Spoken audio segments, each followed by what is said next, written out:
اعوذ باللہ من الشیطان الرجیم بسم اللہ الرحمن الرحیم۔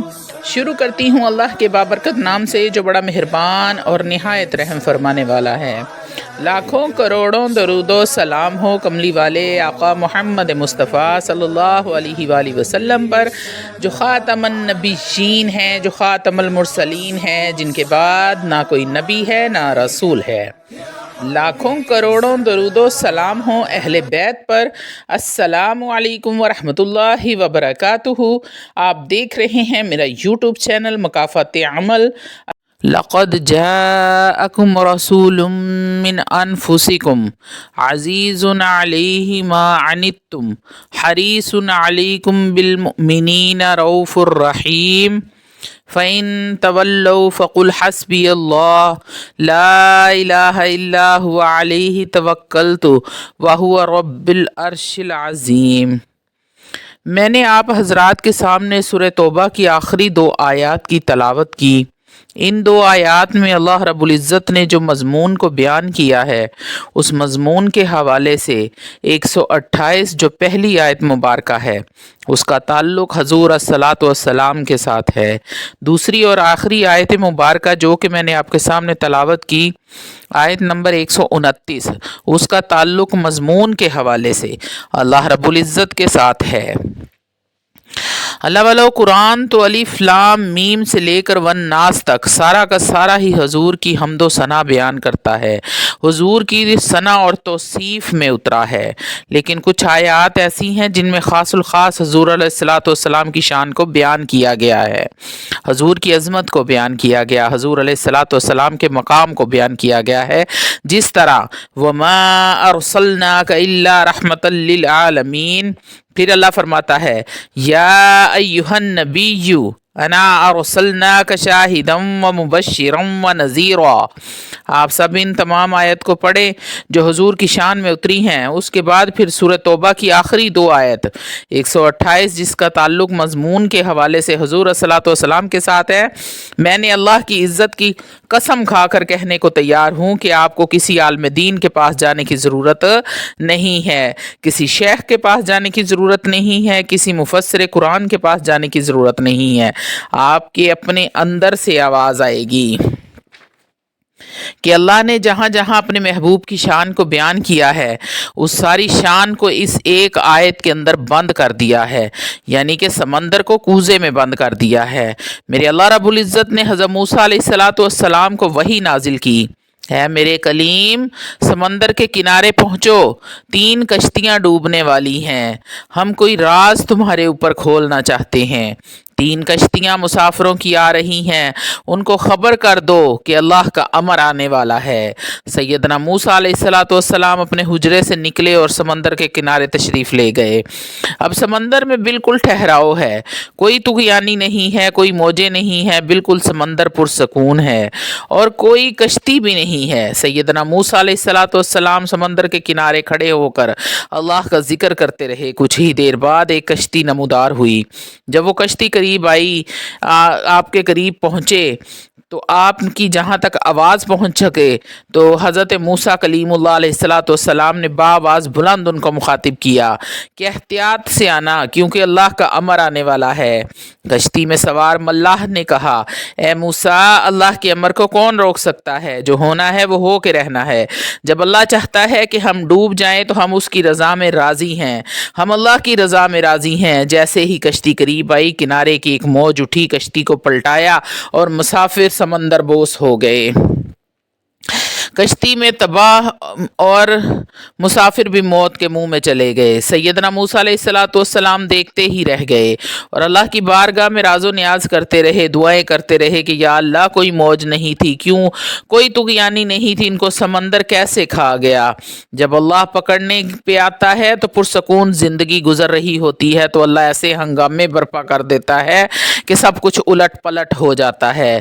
اب موسیٰ علیہ الصلاۃ والسلام سمندر کے کنارے پہ کھڑے ہیں، تھوڑی دیر بعد دوسری کشتی آئی تو سیدنا موسیٰ علیہ الصلاۃ والسلام نے وہی اعلان دہرایا، मुतंबे किया, ए कश्ती वालों खैर से आओ, अल्लाह का अमर आने वाला है।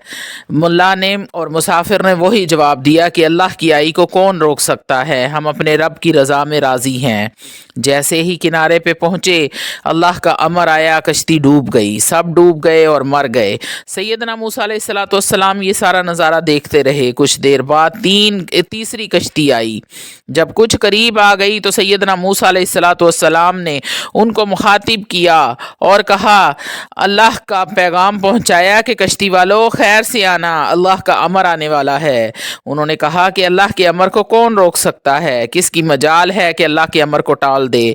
अगर वो हमें मार के राजी है तो हम मर के रहेंगे, लेकिन मूसा अल्लाह की रहमत भी तो है, हम सफ़र कर रहे हैं तो उसकी रहमत के भरोसे कर रहे हैं। हमारी नज़र कश्ती पे नहीं है, हमारी नज़र समंदर पे नहीं है कि समंदर पुरसुकून है, कोई तुग़यानी नहीं है, तूफ़ान नहीं है, हमारी नज़र तो उसकी रहमत पर है। सुबहान अल्लाह। अब कश्ती करीब आई और खैर व आफियत के साथ किनारे पे लग गई। मुसाफिर जिंदा सलामत कश्ती से उतर गए। सैयदना मूसा अलैहिस्सलाम सोचों में पड़ गए। अल्लाह ने घर में क्या पैगाम दिया था कि तीनों कश्तियाँ डूबने वाली हैं, कश्तियाँ तो दो डूबी हैं, एक बच गई है।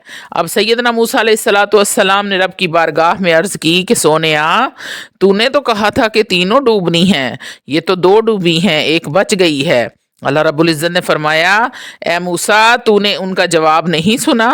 जब तूने उनको मेरा अमर का बताया तो उन्होंने मेरा अमर को भी माना, लेकिन दस्तक मेरी रहमत के दरवाजे पे दी। ए मूसा, जब कोई मेरी रहमत के दरवाजे पे आ जाता है, मुझे मेरी इज्जत की कसम, मैं उसको मायूस नहीं करता, उसको नाकाम नहीं करता। इसलिए अल्लाह वालों, अल्लाह फरमाता है, फ़कुल हस्बी अल्लाहु ला इलाहा इल्ला हुवा अलैहि तवक्कलतु व हुवा रब्बुल अर्शिल अज़ीम। मेरे पे भरोसा करो और बोलो कि मेरे लिए मेरा अल्लाह ही काफ़ी है। सैयदना मूसा अलैहिस्सलाम ने अल्लाह से अर्ज़ की, या अल्लाह, जब कोई नमाजी तुझे पुकारता है तो तू कैसे जवाब देता है? ये आखिरी बात तवज्जो से सुनिएगा। भरोसे से क्या मिलता है? फिर हम आते हैं सूरह तौबा की आखिरी दो आयत के वजीफे की तरफ। अल्लाह ने फरमाया, ए मूसा, जब कोई नमाजी मुझे पुकारता है तो मैं कहता हूँ, लब्बैक या बदी, ए बंदे मैं हाजिर हूँ। सैयदना मूसा अलैहिस्सलाम ने अर्ज़ की, या अल्लाह, जब रोज़ेदार आपको पुकारता है तो तेरी रहमत कैसे मुतवज्जो होती है? तो मेरे रब ने फरमाया, जब रोज़ेदार मुझे पुकारता है तो मैं कहता हूँ, लब्बैक या बदी, ए बंदे मैं हाजिर हूँ। अब सैयदना मूसा अलैहिस्सलाम ने तीसरा सवाल किया, या अल्लाह, जब कोई गुनहगार पुकारता है तो फिर तेरी रहमत कैसे मतवज्जो होती है? रब्बे करीम ने फरमाया, जब कोई गुनहगार मुझे पुकारता है तो मैं 3 बार कहता हूँ, लब्बैक या अबदी, लब्बैक या अबदी, लब्बैक या अबदी। मूसा अलैहिस्सलाम ने पूछा, ए रब्बुल इज़्ज़त, जब नमाजी पुकारता है तो एक बार कहते हैं लब्बैक या अबदी, जब रोज़ेदार ने पुकारा तो आपने एक बार कहा लब्बैक या अबदी, जब गुनहगार पुकारता है तो 3 बार कहता है लब्बैक या अबदी। ये क्या माजरा है, क्या राज है? तो रब्बे करीम ने फरमाया, जब नमाजी ने पुकारा तो उसका भरोसा नमाज पे था, जब रोज़ेदार ने पुकारा तो उसका भरोसा रोज़े पे था, जब गुनहगार ने पुकारता है तो उसका भरोसा मेरी रहमत पे था। अल्लाह वालो, अल्लाह की रहमत पे भरोसा करो। अल्लाह ने जितनी मुश्किलें डाली हैं, बीमारियां डाली हैं, रुकावटें डाली हैं, माली तंग दस्ती है, अल्लाह की रहमत दूर करेगी। अल्लाह वालो, जो ये चाहता है कि अल्लाह मेरी झोलियाँ अपनी रहमत से भर दे तो वो इन 2 आयत के साथ चिमट जाए। अल्लाह वालों, जो कोई ये चाहता है कि ये उन ख़ासुल ख़ास अल्लाह की रहमत हो उन पर, और वो इस अमल को अपनी ज़िंदगी का हिस्सा बना लें, कोई जादू असर नहीं करेगा। आते हैं अमल की तरफ कि आपने अमल कैसे करना है। ये वो अमल है जिसकी तासीर 7 दिन में आ जाती है, सिर्फ 7 दिनों में। जैसे आज जुमेरात है, आज आपने अमल शुरू किया, अगली जुमेरात तक आप आमिल बन जाएंगे। हर नमाज के बाद 7 मरतबा इस आयत मुबारका को पढ़ना है ताकि इसकी तासीर आपकी रूह में, आपके बदन में उतर जाए। 7 दिन के बाद फिर आपने हर नमाज के बाद 1 मरतबा पढ़ना है। 7 दिन के बाद जब आप आमिल बन जाएंगे और नमाज के बाद ये 2 आयत मुबारका पढ़ के हजूर अस्सलातु वस्सलाम को हदिया करेंगे तो कमली वाले की ख़ास तवज्जो शामिल हो जाएगी। घर में हैं, सोए हैं, बाहर हैं, लेटे हैं, हर हाल में कमली वाले की नज़र करम होगी। जिसके ऊपर नज़र करम हो जाए कमली वाले की, उससे गम दूर हो जाते हैं, परेशानियां दूर हो जाती हैं, जादू टूने दूर हो जाते हैं, घर में लड़ाई झगड़ा ख़त्म हो जाता है, गुर्बत दूर हो जाती है, हर किस्म की बंदिशें दूर हो जाती हैं, कारोबारी रुकावटें ख़त्म हो जाती हैं, जिन्नात वाले मामलात हल हो जाते हैं, नज़र बद का असर ख़त्म हो जाता है, हर किस्म की परेशानियां ख़त्म हो जाती हैं। सल्लल्लाहु अलैहि या मुहम्मद 3 बार अव्वल व आखिर दुरूद पाक। आप कोई सा भी दुरूद पाक पढ़ सकते हैं, लेकिन बेहतर है कि आप दुरूद इब्राहीम पढ़ें। 7 दिन हर नमाज के बाद 7 मरतबा सूरह तौबा की आखिरी 2 आयत। 7 दिन के बाद हर नमाज के बाद सिर्फ 1 मरतबा। अल्लाह वालो, अगर ये अमल आप इस्तकामत के साथ करते रहोगे तो एक दिन अल्लाह के वली बन जाओगे। ये अमल ज़मानत है वलायत की, ये अमल ज़मानत है वलायत की। किसी भी अमल के साथ वलायत की कोई ज़मानत नहीं है।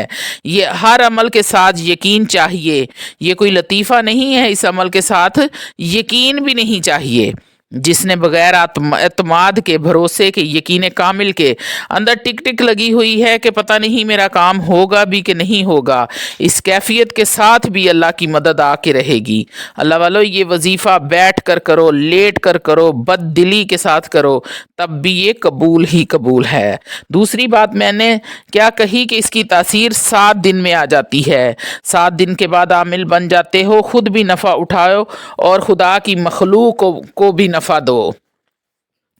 दूसरी बात यह है कि घर में जो औरतें हैं परेशान हैं कि मेरा शोहर दूसरी औरतों में मुंह मारता है, लड़ाई झगड़े हैं मियाँ बीवी में, शोहर खर्चा नहीं देता, बच्चों में को तवज्जो नहीं देता, बीवी की तरफ ध्यान नहीं करता, किसी भी किस्म का मसला हो, खुदा न खास्ता आपका कोई भाई, आपका बेटा, आपका भांजा, आपका भतीजा, कोई बहनोई, दामाद, आपका दोस्त, आपका कोई हमसाया अगर नशा करता है तो ये वजीफ़ा 12-14 साल से जिसको भी दिया गया है, अल्लाह ताला ने उसको शिफाए कामला अजला अता फरमाई है।